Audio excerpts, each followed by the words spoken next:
चरण धो करके ला करके इसमें रखता है, पंपा सोलह का जल फिर से शुद्ध हो श्री सद्गुरु महाराज की जय। तो ये भक्त का चरण ला के डाला तो शुद्ध हो गया। भगवान एक क्षेपण बताए का सुनिए, टाइप नहीं बोले, सुनिए। एक 7 साल का बालक सब दिन वो बचपन से सीताराम सीताराम जब से ज्ञान हुआ बोलता था, उस संजोग से सीताराम सीताराम कहते हुए सड़क पर जा रहा था। उधर हनुमान जी डंडा लेकर छड़ी लेकर टहलने जा रहे थे। लड़का का पहनने में कपड़ा नहीं था, ठीक, लड़का नंगे था। वो खड़ा खड़ पेशाब भी करता था और बोलता था सीताराम सीताराम सीताराम सीताराम बोलता भी था और खड़ा खड़ पेशाब भी कर रहा था।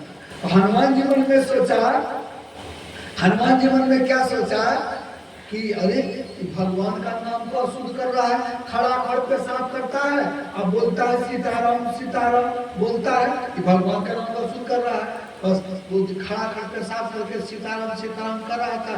डंडा लेके 2 डंडा लगा दिया, जान लगा दिया बच्चे का जान में डंडा सटा।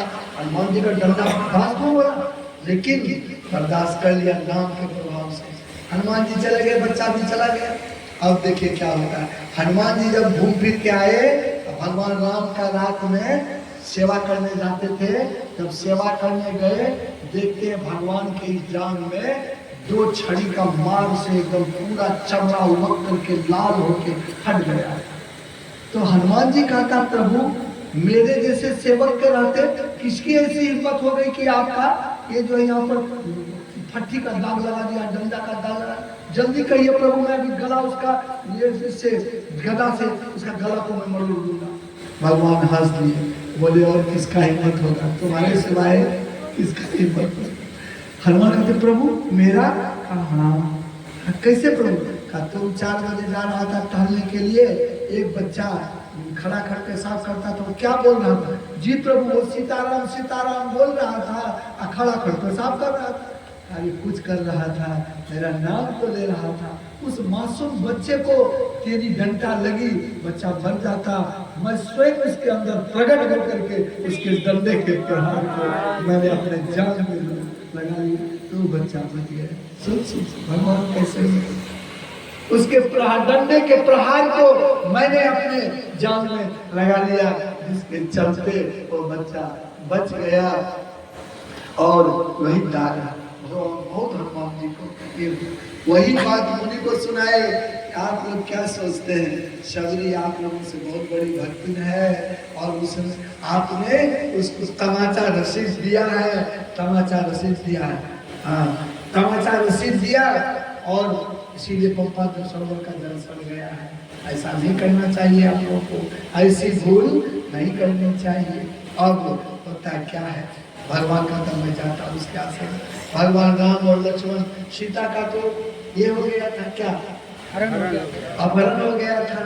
तो राम लक्ष्मण आते हैं सबरी के आश्रम में, वहाँ उसकी चटाई रखी थी, बैठ जाते हैं, और सबरी वहाँ बैल तोड़ रही है, सुधी बुद्धि है नहीं, बोल रही है कब आओगे मेरे राम, कब आओगे मेरे राम, कब आओगे मेरे राम। वो सुधी बुद्धि है नहीं, कब आओगे मेरे राम, ये कर रही है। झोला भर के बैठ कर पूरा चारों तरफ छिटा चला गया। एकाएक भगवान बोले लक्ष्मण तो बेसुध है, उसका ध्यान तोड़ने को, जिस रूप का वो ध्यान कर रही थी ध्यान को तोड़ दिया, रूप बदल दिया, शब्द होश में आ गए। हाँ ये बैल पत्थर लग गया, न जाने भगवान कब से खड़े होंगे। दौड़ वहां से झोला संभाल के लेकर आए, दूर से ही नजर पड़ जाती है जो श्याम गोद किशोर मनोहर, सबरी बेसुध हो जाती है और दौड़ते दौड़ते आती है। कहाँ उसका पल्लू गिरा, कहाँ उसका चप्पल गिरा, कहाँ झोला गिरा, कोई पता नहीं। बेसुध होके आती है दौड़कर, भगवान के चरणों से लिपटकर इतना रोती है सबरी, आँख के आंसू से भगवान का चरण पकड़ती। भगवान राम परीक्षा लेने लगते हैं। भगवान राम परीक्षा लेते हुए कहते हैं लक्ष्मण देखिए परीक्षा क्या लेते हैं, लक्ष्मण देखो देखो लक्ष्मण, मैं जब किसी भक्त के घर आता, तो समाप्ति होने वाला है, इतना बेचैनी क्यों लगा, घर लेके भाग जाएगा कोई क्या। तो कहा मैं जब किसी भक्त के घर जाता हूँ लोग खुशी से नाचता है, चरण धुलाता है, चरणामृत लेता है, भोजन कराता है। किस भक्ति के घर आए ये तो रोती है।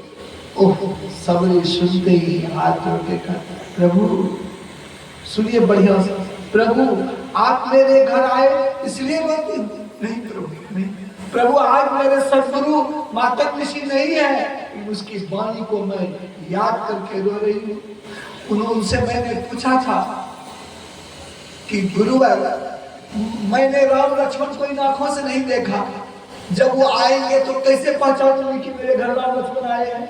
गुरुवर ने कहने की कृपा की थी, शबरी भक्त के घर जब भी आते हैं भगवंत आते हैं, तेरे घर जब भी आएंगे भगवंत आएंगे, इसीलिए तुम समझ जाओ तेरे घर भगवंत आएंगे। इसीलिए आज हमारे सत्संग नहीं है, लेकिन उनकी वाणी आज चरितार्थ हो गई। आप दोनों भाई को मैं पहचान गई।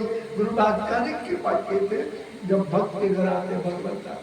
अगर वो नहीं कहते तो आपको मैं पहचान नहीं पाती। आज गुरु की कृपा से आपको पहचान गई। या कह करके सब रोने लगती है। भगवान बोला अच्छा ठीक है, आसन पर बैठाती है, कटवत लाती है, चरणामृत लेती है, चरण धुलाती है, पीती है, छप्पर में छींट देती है, बैल लाती है खिलाने के लिए, मीठा मीठा बैल उनको जो है चीख चीख के खिलाती है। पर उनको खट्टा प्रेम देती, खट्टा बैल पर नहीं खाया जाए, चीख चीख करके जो मीठा बैल है वो खिलाती है, खट्टा सब पीछे फेंकती है। लक्ष्मण को दिया खाने के लिए, लक्ष्मण को तो मना कर दी थी ना कि 12 वर्षों तक हम जब नहीं करना, वो पीछे फेंक देता है। सबने देख ली, लक्ष्मण भैया ये आपने मेरा बैल नहीं खाया, क्यों? भूख नहीं लगी आपको? अच्छा आपने नहीं खाया, लेकिन ये बैल आपको खाना पड़ेगा एक दिन। वही बैल धौलागिरी पर्वत पर जाकर के जो फेंका था वही बना क्या? संजीवनी बूटी। जब उसको मेघनाथ मारा शक्तिपान, सुसैन ने वही संजीवनी बूटी पीस के उसको खिलाया था, खाना पड़ा था। ये शबरी का प्रेम है।